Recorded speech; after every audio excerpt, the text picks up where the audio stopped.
Assalamualaikum warahmatullahi wabarakatuh. Pada mata kuliah Seminar Pendidikan Matematika yang diampu oleh Bapak Dede Nurjamil, MPD, saya akan mempresentasikan sebuah artikel yang berjudul Kemampuan Penalaran Matematis ditinjau dari kemandirian belajar siswa pada materi bilangan berpangkat dan bentuk akar.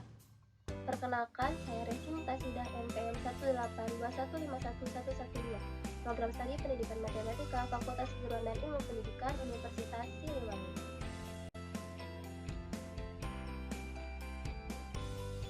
Yang akan dibahas, yang pertama ada abstrak, kemudian yang kedua itu tentang penalaran matematis yang berisi tentang pengertian indikator, silabus dan instrumen penilaiannya. Kemudian yang ketiga ada tentang kemandirian belajar yang akan membahas tentang pengertian, faktor-faktor yang mempengaruhi kemandirian belajar, kemudian indikator kemandirian belajar dan bentuk angket. Dan yang terakhir adalah kesimpulan, yakni tentang keterkaitan kemampuan penalaran matematis dengan kemandirian belajar siswa. Bahasan yang pertama yaitu abstrak. Kemampuan penalaran matematis adalah kemampuan menjalankan prosedural penyelesaian masalah secara matematis dan kemampuan menjelaskan atau memberikan alasan atas penyelesaian yang dilakukan.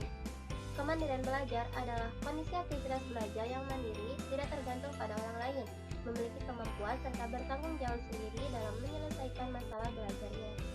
Semakin tinggi kemandirian belajar siswa, maka semakin tinggi pula keberhasilan belajar yang dicapai siswa.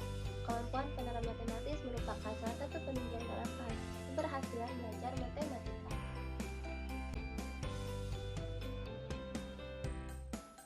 Pembahasan yang kedua tentang kemampuan penalaran.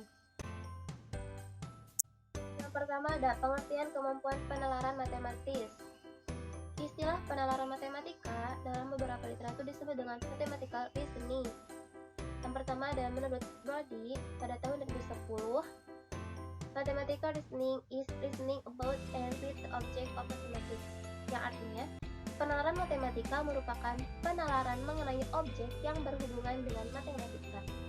Kemudian ada menurut Medgossery Wulandari tahun 2011, yang artinya itu penalaran matematika merupakan berpikir mengenai permasalahan-permasalahan matematika secara logis untuk memperoleh penyelesaian dan penalaran matematika berdasarkan kemampuan untuk memilah apa yang penting dan tidak penting dalam menyelesaikan sebuah permasalahan dan untuk menjelaskan atau memberikan alasan atas sebuah penyelesaian. Dari pengertian tersebut, kita bisa ambil kesimpulan bahwa penalaran matematis dapat diketahui bahwa hal yang mesti dimiliki siswa dalam melakukan penalaran matematika adalah kemampuan menjalankan prosedural penyelesaian masalah secara matematis dan kemampuan menjelaskan atau memberikan alasan atas penyelesaian yang dilakukan. Selanjutnya ada jenis penalaran. Dilihat dari prosesnya, penalaran terdiri atas penalaran deduktif dan penalaran induktif. Yang pertama, penalaran deduktif, yaitu proses berpikir untuk menarik kesimpulan tentang hal khusus yang berpijak pada hal umum atau hal sebenarnya telah dibuktikan kebenarannya. Argumen secara deduktif dapat digunakan untuk memperoleh sebuah kesimpulan yang valid. Kemudian ada penalaran induktif, yaitu proses berpikir untuk menarik kesimpulan tentang hal umum yang berpijak pada hal khusus. Argumen secara induktif digunakan untuk memperoleh kesimpulan yang kuat. Selanjutnya ada indikator dari penalaran menurut yang diambil dari Peraturan Dirjen Dikdasmen nomor 506 /C/PP/2024 Asrawati 2012. Yang pertama itu melakukan manipulasi matematika. Kemudian yang kedua memberikan alasan terhadap kebenaran solusi. Yang ketiga, menarik kesimpulan dari pernyataan. Dan yang keempat, memeriksa kesahihan suatu argumen.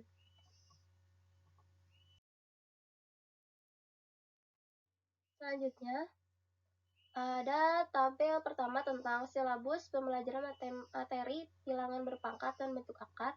Dan ini dia gambar silabusnya. Ada 1, 2, 3, 4, 5, 6. Ada 7 kolom ya. Pertama, kolom kompetensi dasar, kolom materi pembelajaran, kemudian kolom indikator, kolom kegiatan pembelajaran, kolom penilaian, kolom alokasi waktu, dan kolom sumber belajar. Ini masih ada lanjutannya. Ini lanjutan dari silabus yang tadi, yang dari atas. Jadi di kompetensi dasarnya 4.1 menyelesaikan masalah yang berkaitan dengan sifat-sifat operasi bilangan berpangkat bulat dan bentuk akar. Di sini ada indikatornya, kegiatan pembelajarannya sudah sama yang di atas. Oke, next ada tabel indikator kemampuan penerapan matematis pada materi bilangan berpangkat dan bentuk akar. Nah, di sini dari indikator kemampuan penerapan matematis yang tadi dihubungkan dengan indikator pencapaian kompetensi dan dihubungkan dengan soal yang sesuai dengan indikator tersebut. Yang pertama, di sini ada melakukan manipulasi matematika, indikator kemampuan penerapan matematisnya. Kemudian IPK-nya saya mengambil mengidentifikasi konsep bilangan berpangkat dan bentuk soalnya seperti ini. Ini bentuk bilangan berpangkat ya. Jadi siswa harus mampu memanipulasi ini ya, pangkatnya. Ini pangkat 2 pangkat 300 dan yang ini 8 pangkat 100. Bagaimana caranya supaya bisa senilai dengan 2 pangkat N dan menemukan nilai N yang memenuhi. Kemudian indikator yang kedua, memberikan alasan atau bukti terhadap kebenaran solusi. IPK-nya mengidentifikasi pembagian 2 bilangan berpangkat dengan basis yang sama. Dan ini bentuk contoh soalnya. Ini masih lanjutan dari tabel yang tadi yang di atas, tabel indikator penalaran kemampuan penalarannya itu menarik kesimpulan dari pernyataan dan IPK-nya menyederhanakan operasi pada perpangkatan. Dan ini untuk contoh soalnya, bentuk soalnya. Kemudian yang terakhir ada memeriksa kesahihan suatu argumen dan IPK-nya saya ambil memahami bilangan bentuk akar. Nah, ini bentuk soalnya. Nanti siswa harus mencari nih nilai dari A per B.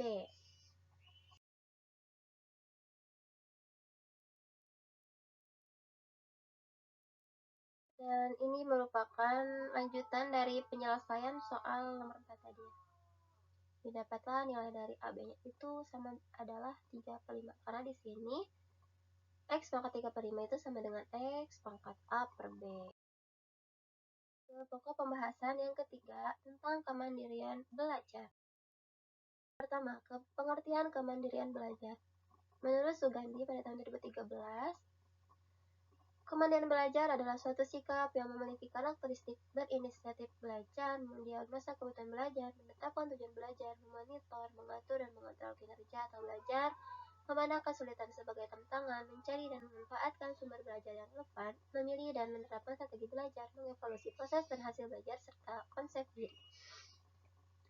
Kemudian ada menurut Suherdi pada tahun 2015, kemandirian belajar merupakan salah satu faktor yang mempengaruhi hasil belajar matematika siswa yang berasal dari dalam diri siswa. Nah, sehingga kemandirian belajar adalah kondisi aktivitas belajar yang mandiri, tidak tergantung pada orang lain, memiliki kemauan serta bertanggung jawab sendiri dalam menyelesaikan masalah belajarnya. Kemandirian belajar ini akan terwujud apabila siswa aktif mengontrol sendiri segala sesuatu yang dikerjakan, mengevaluasi, dan selanjutnya merencanakan sesuatu yang lebih dalam pembelajaran yang dilalui, dan siswa juga mau aktif dalam proses pembelajaran.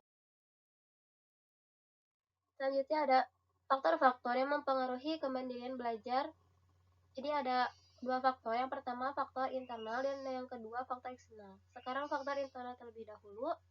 Yang pertama adalah sikap bertanggung jawab untuk melaksanakan apa yang dipercayakan dan ditugaskan. Kemudian faktor yang kedua, kesadaran hak dan kewajiban siswa disiplin moral, yaitu budi pekerti yang menjadi tingkah laku. Yang ketiga, kedewasaan diri, mulai konsep diri, motivasi, sampai berkembangnya pikiran, karsa cipta dan karya secara berangsur. Kemudian yang keempat adalah kesadaran mengembangkan kesehatan dan kekuatan jasmani, rohani dengan makan yang sehat, kebersihan, dan olahraga. Dan yang terakhir adalah disiplin diri dengan mematuhi tata tertib yang berlaku. Kemudian yang kedua ada faktor eksternal.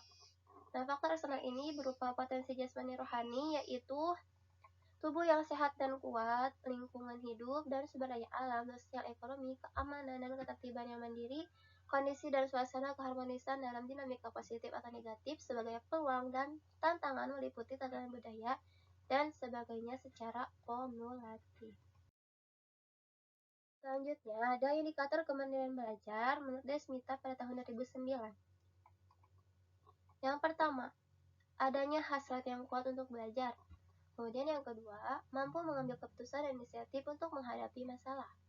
Yang ketiga, tanggung jawab atas apa yang dilakukannya. Dan yang terakhir, percaya diri dan melaksanakan tugas-tugas secara mandiri. Kemudian di sini ada bentuk angketnya. Jadi ada di sini bentuk tabel, kolom nomor, kolom pernyataan, dan ini SS. SS itu untuk sangat setuju, S setuju, ragu-ragu, TS tidak setuju, dan STS sangat tidak setuju. Jadi angket ini diberikan kepada siswa untuk mengetahui tingkat kemandirian belajarnya. Jadi siswa tinggal mengisi kolom ini ya, kolom yang 5 ini dengan menceklis. Misal, saya belajar sendiri tanpa dipengaruhi orang tua. Apakah sangat setuju, setuju, ragu-ragu, atau tidak setuju. Jadi siswa nanti tinggal menceklis begitu. Checklist. Nah, seperti itu. Lanjut. Ini masih lanjutan dari bentuk angket. Jadi ada nomor ke-6 itu saya menggunakan LKS atau buku-buku sejenisnya untuk membantu memahami dan mengatasi kesulitan dalam belajar matematika. Ya, sama, tinggal di checklist ya, kalau mana sesuai dengan diri siswa tersebut. Dan ini lanjutannya sampai nomor 17. Dan pernyataan ini diambil atau sesuai dengan indikator kemandirian belajar yang tadi. Seperti itu. Ke pokok pembahasan yang keempat, itu yang terakhir, kesimpulan. Jadi, keterkaitan kemampuan pelajaran matematis dengan kemandirian belajar siswa. Kemandirian belajar merupakan suatu langkah yang efisien dan efektif dalam memaksimalkan kemampuan siswa tanpa harus bergantung pada guru sehingga proses belajar mengajar akan lebih optimal. Jika semakin tinggi kemandirian belajar siswa, maka semakin tinggi pula keberhasilan belajar yang dicapai siswa. Kemampuan pelajaran matematis merupakan salah satu penunjang dalam keberhasilan belajar matematika. Hal ini menunjukkan bahwa selain berpengaruh terhadap keberhasilan belajar, kemandirian belajar siswa juga berpengaruh terhadap kemampuan pelajaran matematis. Jadi keterkaitan itu saling memberikan pengaruh ya. Pengaruh dari kemampuan peran matematis dengan kemandirian belajar siswanya. Jadi mempunyai ada keterkaitan. Thanks. Sekian dari saya. Mohon maaf apa ada salah-salah kata ataupun typo. Mohon dimaafkan. Terima kasih. Wassalamualaikum warahmatullahi wabarakatuh. Bye bye.